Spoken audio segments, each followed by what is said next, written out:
एक व्यापारी 7500 रुपए में 2 आइटम खरीदता है, वह 16% के लाभ पर एक वस्तु को बेचता है और दूसरी वस्तु को 14% के लॉस पर बेचता है। सौदे में वह ना तो कोई लाभ कमाता है ना ही कोई नुकसान होता है। दोनों वस्तुओं के विक्रय मूल्य में क्या अंतर है? यहां पर दोनों वस्तुओं की लाइन इंपॉर्टेंट है। बैंकिंग का सवाल है, बैंकिंग का प्रीवियस ईयर पूछा गया है, दोनों वस्तुओं के सेलिंग प्राइस में डिफरेंस पूछा है, सेलिंग प्राइस में, कॉस्ट प्राइस नहीं पूछा, दोनों के सेलिंग प्राइस का डिफरेंस पूछा है, सेलिंग प्राइस का। जवाब दो भाई, इस सवाल का क्या आंसर है, कौन करेगा, फटाफट फटाफट बताएंगे। एक व्यापारी 7500 रुपए में 2 आइटम खरीदता है, पहले वस्तु को 16% के लाभ पर, दूसरी वस्तु को 14% के लॉस पर बेचता है। भाई मैंने मान लिया दोनों आर्टिकल के जो क्रिया मूल्य हैं ए और बी हैं, दो आर्टिकल खरीदे ए और बी, उनके सीपी क्या है ए और बी।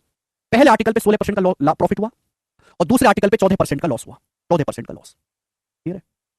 यहां तक कोई परेशानी नहीं। तो दोनों आर्टिकल के सीपी का रेशियो क्या आएगा, ये बराबर होना चाहिए। अगर पूरे ट्रांजैक्शन में लाभ हुआ ना हानि, मतलब पहले आर्टिकल पे जितना प्रॉफिट हुआ है दूसरे आर्टिकल पे उतने रुपए का लॉस हो गया, तो दोनों आर्टिकल के सीपी का रेशियो क्या आएगा, ए से बी का रेशियो क्या आएगा, 14 इधर जाएगा 16 इधर, 7:8। तो ये दोनों आर्टिकल के क्रिया मूल्य का रेशियो आ गया मेरे दोस्तों, सीपी का रेशियो। आप बोलोगे हां जी सर सीपी का, लेकिन पूछा क्या है, दोनों आर्टिकल के सेलिंग प्राइस का डिफरेंस बताओ। ये तो सीपी आ गया, मुझे तो सेलिंग प्राइस पूछा है, तो सेलिंग प्राइस निकालना पड़ेगा। पहले आर्टिकल पे 16% प्रॉफिट है, दूसरे पे 14% लॉस। अगर मुझे परसेंटेज निकालना है तो यहां पे 2 जीरो बढ़ा देते हैं, अगर मुझे परसेंटेज निकालना है तो यहां पर 2 जीरो बढ़ा देते हैं कैलकुलेशन के लिए, कैलकुलेशन को इजी करने के लिए। पहले आर्टिकल पे 16% का लाभ हुआ, 700 रुपए के सामान पे 16% का लाभ हुआ, तो सामान बिका कितने में, 700 प्लस 16 7 112, ये आ गया मेरे दोस्तों सेलिंग प्राइस पहले आर्टिकल का। दूसरे आर्टिकल पे 14% का लॉस हुआ, 800 रुपए पे 14% का लॉस हुआ, तो सामान बिका कितने में, 800 और 14 112, दूसरा सामान बिका इतने में। दोनों के सेलिंग प्राइस का डिफरेंस, भाई मैं वैसे पूरा जोड़ के भी लिख सकता हूं, ये पहले आर्टिकल का सेलिंग प्राइस है, ये दूसरे आर्टिकल का सेलिंग प्राइस, आपसे इनका भी डिफरेंस पूछा गया है, बताओ इनका डिफरेंस क्या आएगा।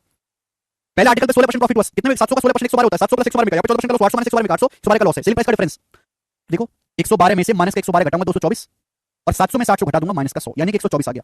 दोनों के सीपी का डिफरेंस आ गया, सेलिंग प्राइस का डिफरेंस आ गया 124, 124 मतलब 31, 31 का मल्टीपल आएगा, ये आंसर है सी ऑप्शन, 31 का मल्टीपल। दोनों का टोटल कॉस्ट प्राइस क्या है, 75 रुपए।